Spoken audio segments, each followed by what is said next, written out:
So I'm going to be showing you Negasonic's best matchups, what she's good for, what she isn't good for, and I'm going to be sharing my opinion on her, whether I think she's a must-have for Battlegrounds or whether she's overhyped. But before we jump into all of that, I need to show you what you're all here to see, and that's the bullseye fight. She is the safest bullseye counter for sure. The only thing you need to learn in this matchup is how to dex bullseye's SB2.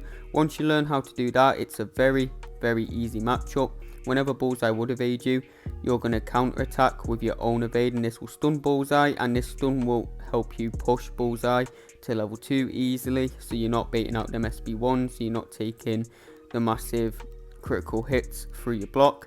You definitely do want to learn how to dex bullseye's SB2, but once you've learned that, yeah, she's the best counter for bullseye, the safest counter at least. She's probably not the fastest counter, but she's definitely the safest. This is a rank 3 bullseye we're fighting, and we're finishing in around a minute. It's definitely possible to finish 100% health in this fight as well, but 97% finish against the rank 3 bullseye in 60 seconds, that is better than 99% of the champions in game. I can't name a champion off the top of my head that can finish a rank 3 bullseye fight like that. Mr. Sinister, but Negasonic is actually faster than Mr. Sinister if your opponent is running inequity. Got an ascended bullseye here, and my Negasonic is ascended as well, so this is an equal rank fight. And the thing is, they showed us in the deep diver rotation where you don't bait out any special attacks off bullseye. That is not safe. I tried it out a couple times. That is not reliable at all. Do not try that rotation. Just bait out a special 2. Otherwise, you're not going to kill bullseye and you're going to get SB freed. It's not a safe rotation at all. Sure, if your Negasonic is a rank above the bullseye you're fighting, sure, that it'll work then. But if it's equal ranks or bullseye is a rank above your Negasonic, bait out a special 2 for sure. Definitely don't try to kill him without baiting a special attack. I tried it out a few times. It's not reliable. But other than that, she's a very good bullseye counter, and she's also a very good Killmonger counter. I'm recording most of these fights in the victory track meta, and the nodes in there are just the opponent has a 25% chance to shrug any debuff, and whenever mutants apply a debuff, they will gain a prowess buff. But Negasonic does not benefit from that node. She does not gain any prowess buffs because she has no debuffs to apply. Here you see I go for the evade. I don't think that is necessary at all. If anything, I think that slows the fight down. You'll see later on that I don't go for the evade in most matchups. I think it slows you down. If anything, it's not necessary. You definitely want to drop your heavy attack before you drop your SB2 because it applies a energy vulnerability. But yeah, I wouldn't waste time by going for the evade, and she's such a great counter to Killmonger. When you parry, you apply a passive stun, and this is to any opponent, not just skills. So you don't apply a stun debuff, you just apply a passive stun. So Killmonger isn't going to be gaining any power when we parry, and of course she has non-contact attacks, so we're not going to be taking any of that reverberation damage. She's a great counter to Korg as well. She has that passive stun, so Korg can't shrug off our parries, he can't shrug off our incinerates because again they are passive.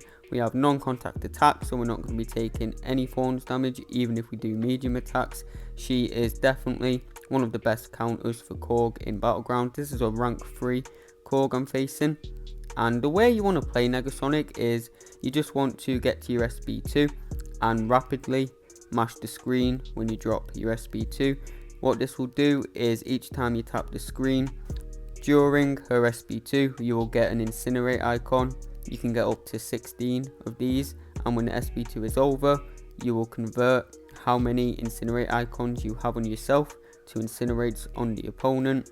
Preferably, you want to land a heavy attack before you drop your SB2 to get that energy vulnerability on your opponent, but it doesn't matter that much, to be honest. Like, the damage increase isn't that much, so it's not the end of the world if you don't land a heavy attack.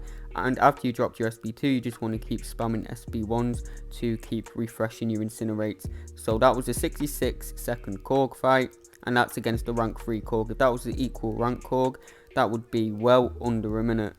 Thanks to her non-contact attacks, she completely counters Electro. We're not going to be taking any thorns damage off Electro, but the only thing you do need to keep in mind during this matchup is do not use the striker, because the striker counts as contact hits. For some reason it's very stupid, because all of Negasonic's attacks are non-contact, so the striker should be as well in my opinion, but it isn't. So don't use the striker when fighting Electro, otherwise you will take Thorns damage. This is in the GC meta, which is basically the exact same nodes as the victory track meta, but there's ebb and flow knockdown on top of it, so not much difference. Electro has a very small health pool, so that was a 33-second fight, and the same reason she's a good counter for Electro is the same reason she's a good counter for Atuma. Them non-contact attacks will stop her from taking any Thorns damage. You just got to make sure, again, you don't use the striker in this matchup, otherwise you will take Thorns damage when you use the striker.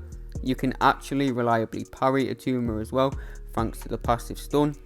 He isn't going to be shrugging that, and Negasonic is probably the best counter for Atuma. She's definitely faster than Shuri, and Nova is a bit faster, but you have to use only medium attacks with Nova. You can't use your light attacks, so it is easier with Negasonic. So I would say that she is the best Atuma counter for Battlegrounds. You can see I used my striker there and I took a bit of Thorns damage. It wasn't much, because we're not going to be giving Atuma any concussions, thanks to the fact we apply no debuffs at all, but we still took a bit of Thorns damage, so keep that in mind. Preferably don't use your striker against Atuma.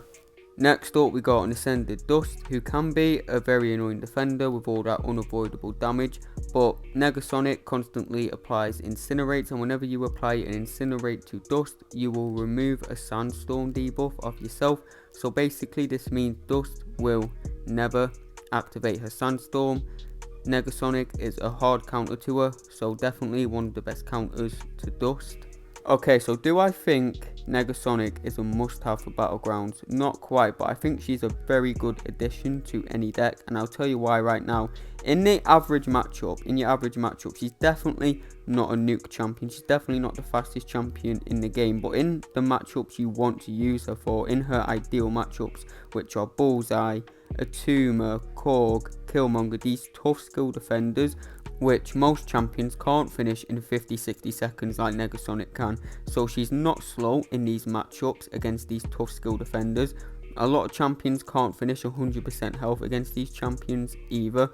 She's very safe to use in these matchups, so I think she is a very good addition to your deck, because in the matchups where you want to use her, she's one of the best options to use. So against Korg, against Bullseye, against Killmonger, against Atuma, against a few other defenders I'm showing in this video, she's the best option against these fights. She's just not an absolute nuke, you know. She's not going to outspeed Starkey, she's not going to outspeed Tigra, but the difference is Starkey and Tigra do not take these very tricky matchups like Killmonger, like Korg, like Atuma, etc., like I've already mentioned.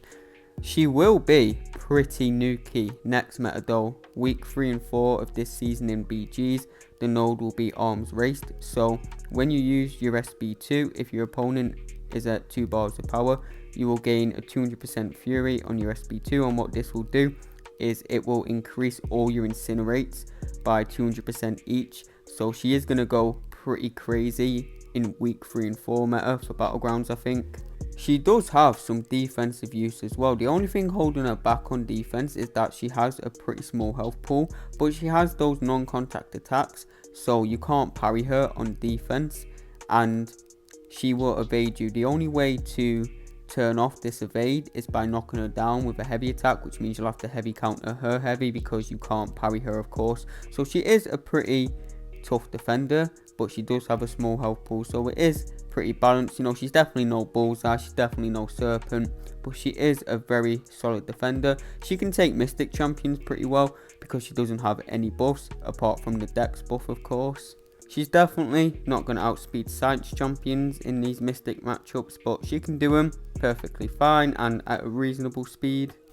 I've heard a lot of people say that they think Negasonic needs a damage buff, but I really don't. I think if Negasonic was a nuke and she was doing 30-second fights, I think she would be too strong with the amount of utility that she has, and she's also a good defender, so I think she'd be too strong if she was an absolute nuke. I actually think she's a very well balanced champ, and yeah, I don't think she needs any changes at all, man. I'm actually a pretty big fan of her, don't regret getting her at all. I think she'd have a lot of great uses in war as well, so I'm excited to see what some people can do with her in war. Next up we got an ascended thing, and she actually is a pretty good thing counter. She gets this fight down in around 60-70 seconds depending on AI, and that is faster than most champions against thing. It's not no crossbones of course, but hey, it's decent. Keep in mind this is an ascended thing as well. Most people don't even have an ascended thing. Most people have a rank 5 thing because yeah, Thing is a 7-star, so most people haven't ascended him. So if you do see a thing, most of the time it's rank 5, and you'll be able to do rank 5 things in around 55-60 seconds. Did go for the evade there, but as I mentioned earlier, I don't recommend doing that. It's a waste of time really. Because of Negasonic's non-contact attacks, you can't get parried while using her either, so you can be a bit reckless with her with the intercepts because you're never going to get parried using her, which is very nice. Also, a thing to note in this fight, the SB1 is 5 hits, so after I use the SB2, I always make sure I use my SB1 when Thing is at 10 rock charges, so I don't make him go unstoppable. Something I do wish though is I wish the victory track nodes was whenever a mutant applies a debuff or a passive effect they gain a prowess, so Negasonic could actually gain a prowess, but oh well man, it's not the end of the world. She completely counters the shrug off by having the passive stuns at least, so she does counter the victory track meta and the current gladiator circuit meta in some way at least. Last fight of the video we got a Nick Fury, and I don't think she's actually great for Nick Fury. This is around a 70-80 second fight. No, it's not terrible, but there's no way to keep your incinerates going through the second life, so she's definitely not the best counter for Nick Fury. She can do it fine, but if you're racing someone, I definitely wouldn't recommend going for this. But that's going to be the end of the video, lads. If you enjoyed it, I'd appreciate it if you could leave a like and subscribe, and yeah, let me know in the comments what you think of Negasonic, and I will see you all in the next video.